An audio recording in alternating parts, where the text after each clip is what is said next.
Welcome to an all-new episode of Tell You Later. Sincere thanks to all those who support us on Patreon. See the full list at the end of the show. And there's always room for more.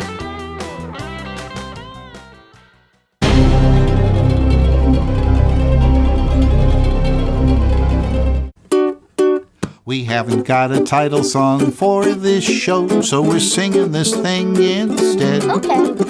It's really just a substitute. Nonetheless, the melody may stay in your head. Oh, I hope so. 'Cause it's a tune. It's a tune. You'll love to croon. You'll love to croon. But there's one thing you should know.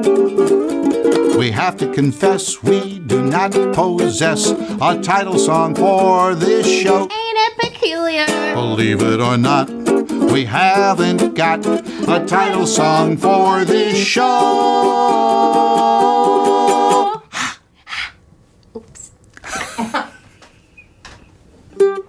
Hello, and welcome to another episode of Tell Ya Later. Yay! Yay! As you can tell, we're on location today. Woo-hoo. Yes, thank you for all the patrons who support our show and got us gas money so we could come here and do this with the amazing Phil Lollar. Hello, everybody. Yeah, we can. So nice to be here. Isn't it? It's lovely. I know, and he's not even lying. He's so happy to be here. He is so happy to be here because he has so many stories to tell. Oh. And the truth of the matter is that, did I say thank you to everybody? Did I thank everybody? Everybody. I hope so. You did. I want everybody out there to know that they're being thanked because we really appreciate you.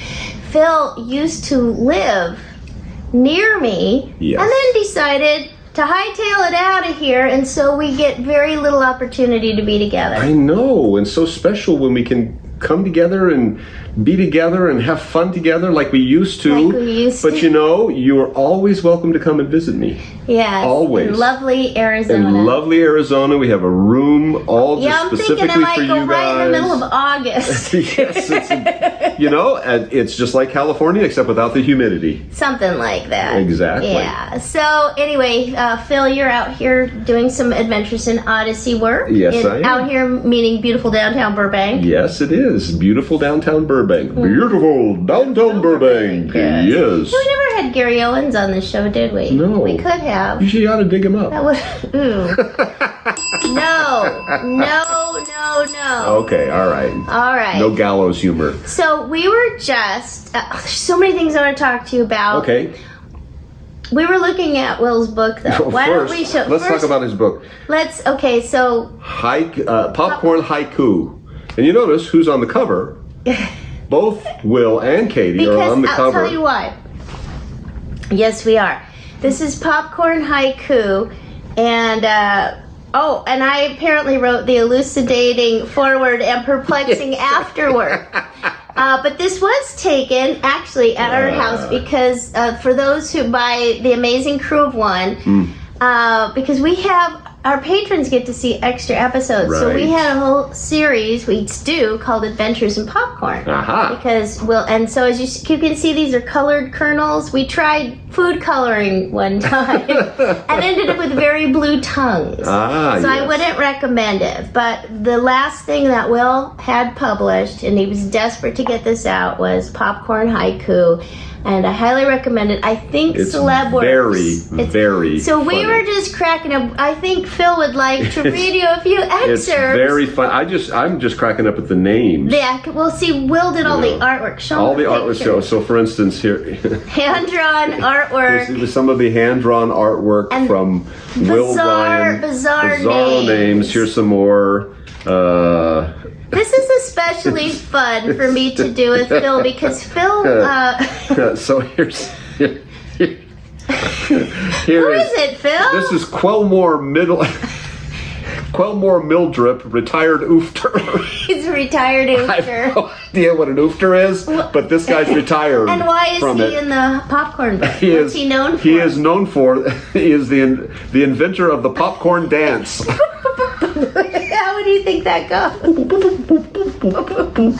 I don't know if you remember. Do you remember? Malcolm in the little? Do you remember they had a show where No, Dewey what I was going to trying say, be do you cute? remember when we first started doing Fort Blanket Review, which we all did together, Fort and still Blanket kind of Review do together? was sort of a live me, stage show Phil, of and Will. and actually And the extra last one we people. did was in at Sonicon in Virginia last October with Kimmy. With Kimmy because Robertson. Kimmy Robertson, because Will couldn't make it. He was so sick at that point, but we had Kimmy substitute in. But What is Fort Blanket Review? Well, it's a live stage show where we do We're still breathing. live stuff where we do live continue to breathe. live sketches from Adventures in Odyssey and other things and other things. It's not just Adventures in Odyssey, but we had so much fun. But you know, when we first started doing Fort Blanket Review, it was back when I was living here in California, up in one of my upstairs rooms, and I turned it into a little sound studio, and I had you and Will and myself, and we were all just talking. It was just kind of like what we're doing right now. Exactly, And actually. one of the episodes, and I never got it edited. I still have all of this stuff. I'll try to edit it and send everything out. Supposedly it still exists. It's all there. I still have all the tracks, all the voice tracks, but one like of the all this tape in a big box. Exactly. Oh yeah, there's all the zeros and ones now. One of the episodes, speaking of popcorn, was all of us eating popcorn on the mic. Oh, So really? remember? Don't you remember that? We all had a bowl of popcorn, and Will said, "Okay, everyone, 1, 2, 3." I wonder if you can find that. I'll find it, but it was hilarious. We'll we tell you later. We so did much, one so much fun. ASMR episode. That was Yeah. Will's idea because everybody likes to hear this kind of stuff. Yes. Let me hear you drink some water. Okay. Meanwhile, I will introduce you to Beggy Oopflaw, who wore a fresh popcorn necklace to school every day for 16 years. There's Beggy. Hi, Why don't you read her haiku? Becky. Supposedly these are all contributors. Haiku, the waiting game. Pop, pop, pop, pop, pop, pop, pop, pop, pop, pop, pop, pop, pop, pop, pop, pop, pop, popcorn. All right. That's Thank you, Beggy. Interpretive. A wonderful. What did the retired oofter write? Let's see. Let me find Mr. And I'm going to segue out of this. I have a segue. That's perfect. Okay. Here is Quell Mildrips. Quellmore. Quellmore Mildrips haiku. Biffle and Schuster spoke idiots for popcorn. Know whereof they speak. There you go. And there you have it. Credit where credit is due. I don't know if it means he wrote this or he's just a fan, and Will included pictures of these incredible people. It's really amazing Yale stuff. Eli, kicked out of Harvard for drawing popcorn kernels all the time. All the time. All the time. He couldn't stay. Anyway, Had it's to just go. a lot of fun. It's just jam-packed with page after page And I after think page of haikus Celebworks- and stuff. I And think Celebworks, Celebworks is going to make it available, I Very think, good. at CELEBWORX. Celebworks. Yes, Celebworks. But I wanted to, there's a little dedication here. And it's very sweet, actually, because he wrote it to me, and it surprised me. But what he says is, my co-star in television, radio, the internet, and beyond for over 3 decades, and who never fails to inspire, encourage, and collaborate in idiosyncratic enterprises such as this. And that was very, very sweet of him to write that. But I think it could have been said for you too. Well, bless your heart. And that's why I want to talk about, because people don't know all the things that we have done. Some people are watching this show who are very aware of Adventures in Odyssey. Sure. And that's, of course, you created the show with Steve Harris, but a big chunk of it is yours, and I owe my Connie Kendall existence to you.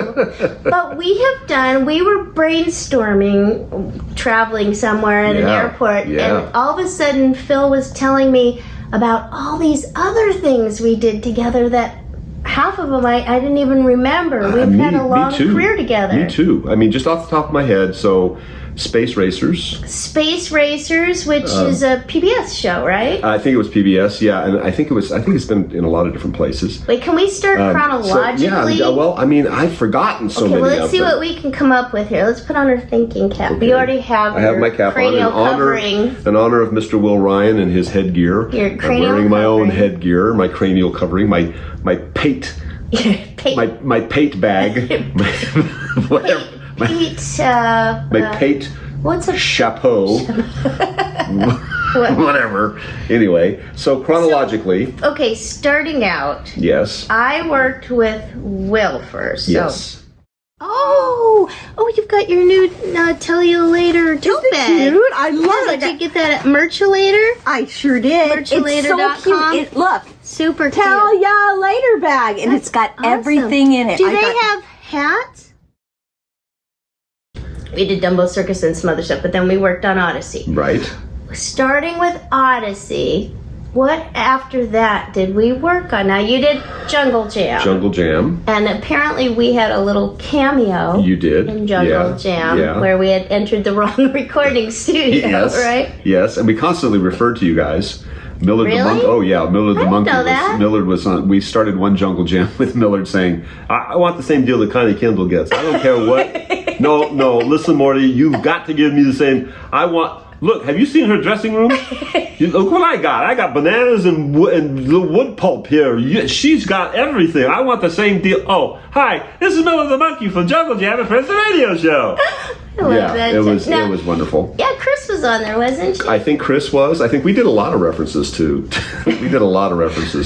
Odyssey. Did you do other crossover voices stuff. besides Millard on that? Yes, Jean-Claude the Flying Squirrel was another one. And Coyote was a coyote. And also Weatherby the Owl. Weatherby the Owl was another one. So I did those. Nathan Carlson did most of the other voices though, and it was amazing. It was, in fact, your microphone here, you guys can't see the microphone, but your microphone here reminds me very much of what we did in Jungle Jam. As a matter of fact, this whole setup kind of reminds me because what we did. Do tell.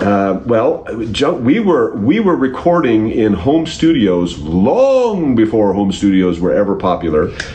We got a microphone very much like this microphone, and we had a blanket very much like this blanket, put a frame around it, and it was basically a blanket fort. And that's where I got Fort Blanket Review. Now, because is that's that exactly what because happened. you didn't want to pay a studio? It's because we wanted to have that kind of control. Yeah, we really just wanted to have that You kind of heard control. it here, folks. You heard it here first, folks.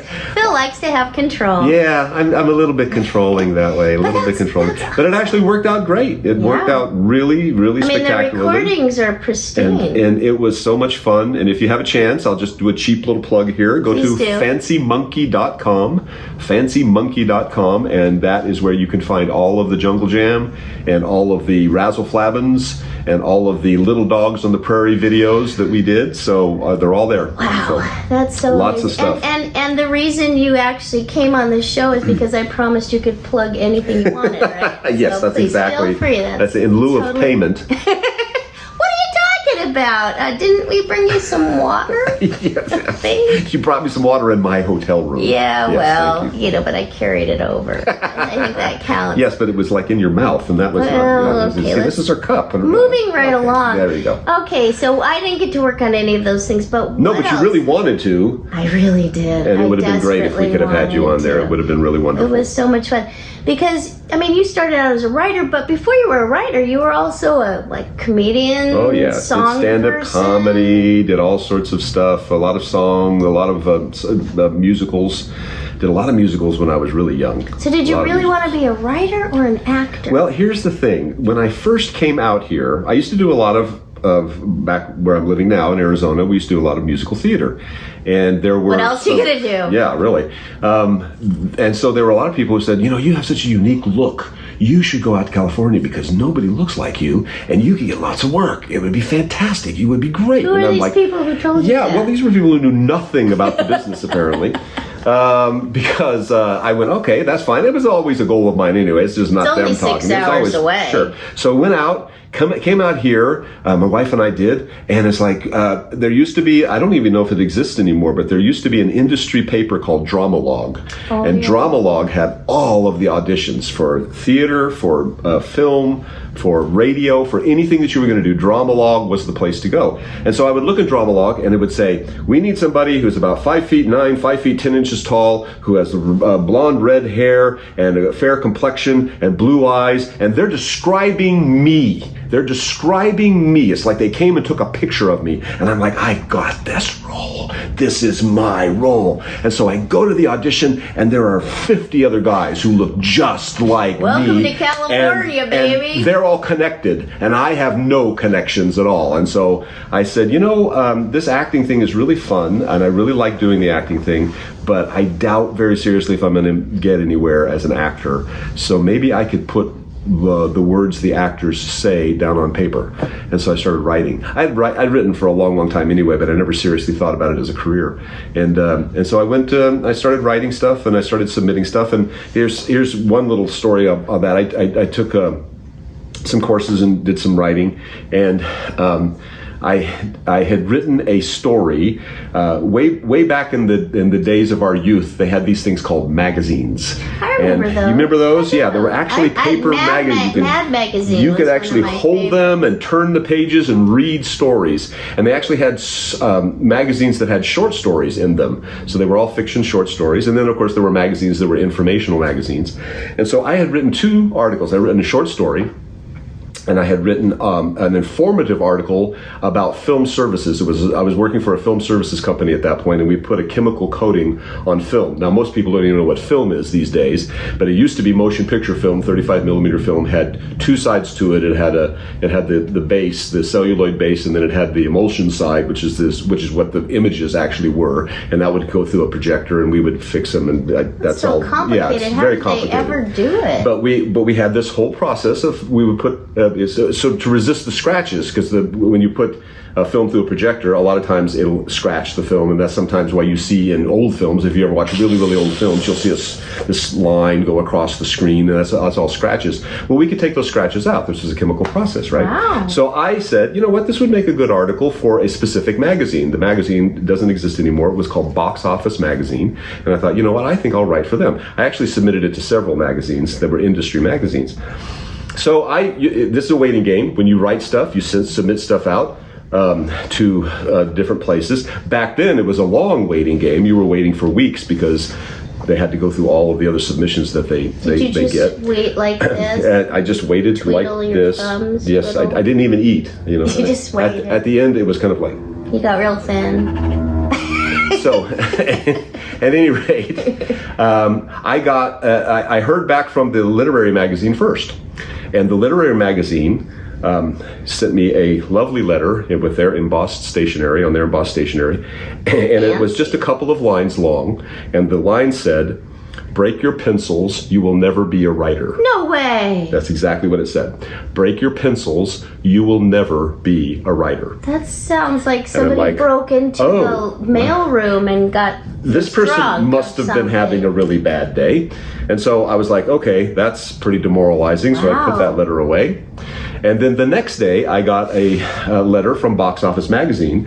"We love you. We love your writing. We love your article. We want to publish it." That's good. So I made the first sale directly after my very first sale. Let directly that be after a lesson to you. complete insulting, degrading, demoralizing letter from a magazine. I made my first sale. So yeah, it is. It's a good lesson to think about. Wow, I mean, you can't just take one person's opinion. No, you can't. Right? Because I used to, I don't think I ever mentioned this, but when I was in college, I lived in a dorm at first. And this one girl made it a point when she walked past my room to do this. Oh, no. And it took me years. It was in my head, but it took me a while to realize I think she was trying to tell me something. But, it's a process of elimination. What could this possibly be? Because some people didn't like the sound of my voice. No.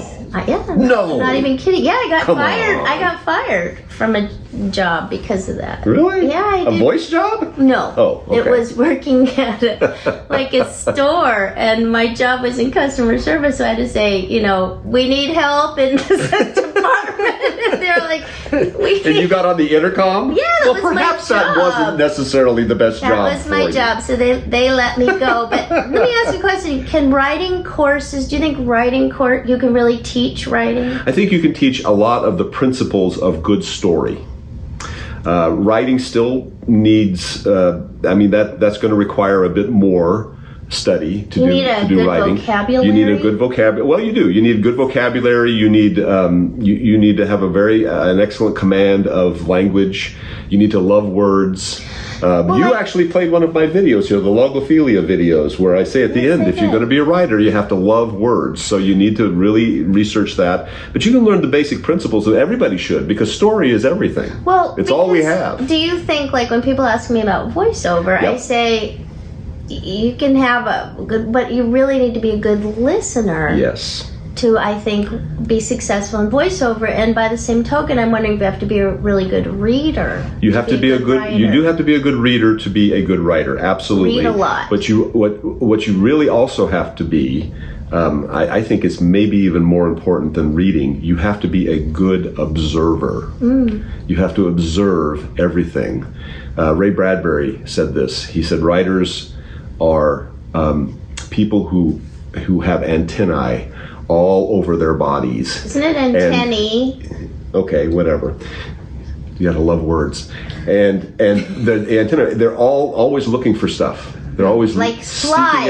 out. With flies with lots with of eyes 10,000 eyes. all over your body. And ears, but you have to be always aware But of we're what's closed. going on around you, because you never know with what you observe, what's going to pop into your brain as a story. That's true for gonna be a story. actors too. Okay, Sure. so you're on Odyssey and we're busy doing Odyssey, but all of a sudden Yeah. you start doing other things. I started doing Jungle Jam. We started doing other stuff, and it's in no small part thanks to you. Me? Yeah, and thanks to you and Will, because How could that be? because Will especially, but you also introduced me to people like Daryl Van Sitters and Ashley Postlewaite over at Renegade Animation. So Will was doing a show. He was doing a show called Elmo Aardvark, which you hear the music on this show Yep. all the time. As a matter of fact, our patrons, well, I don't know when this is playing, but they get to hear special music. Excellent. That we put up there. So I think it's the Elmo Aardvark vintage soundtrack. It's awesome. As we're recording this is what's being featured for the Perfect. patrons. It's fantastic. Perfect. So Will wrote the first, and he mentioned this Yeah. on the show, the very first internet series Yes. that ever existed was Yep. Will's He created creation. it. He did the art, And he then came to me. asked you to write. He came to me during an Odyssey session, and he said, "Do you remember this character?" And he held up a picture of Elmo Aardvark.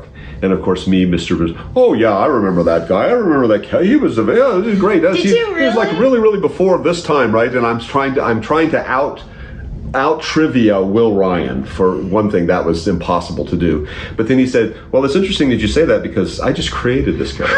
Did you really lie? I thought I was blustering through. Yeah, I remember that character. He was such a Well, Will was and Will famous could for catch you in that. He was great at catching you and doing that all the time. Yes. Fictional reality. And that's what Elmo was. He had a whole history of Elmo Aardvark. He had a whole big long You thing talk of about Elmo. and it was wonderful. backstories. Will was He the was master. great of at well, that look at all stuff. these little characters. Yeah, all these silly things that he could do. backstories. Here's Urfy Plar Jr. cannot pronounce popcorn without hiccuping. Baffles science.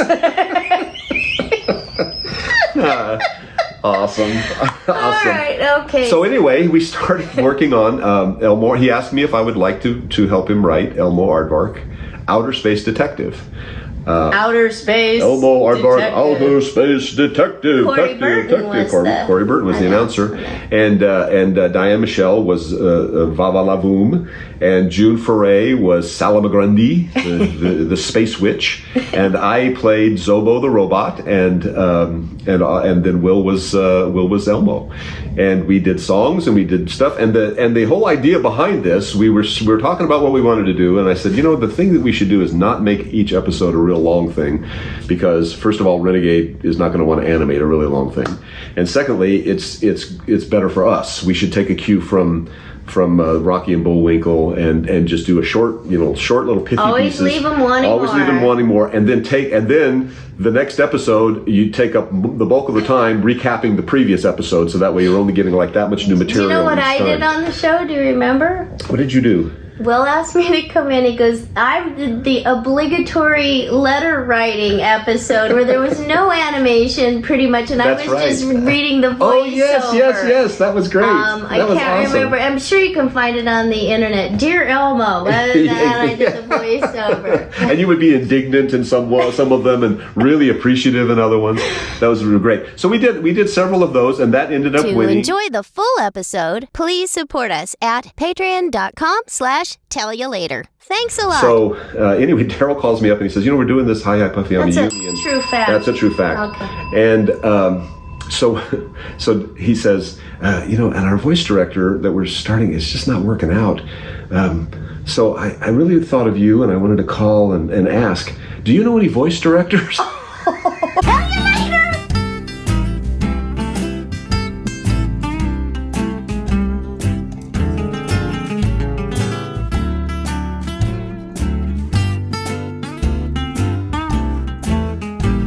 Tell You Later is a Patreon-driven entertainment show.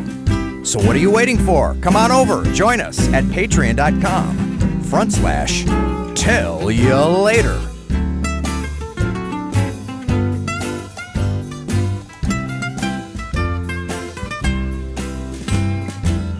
I didn't wink or nod or nudge too slightly acquiesce, but still somehow you up and guessed my inclination, 'cause I never said yes, I never said no.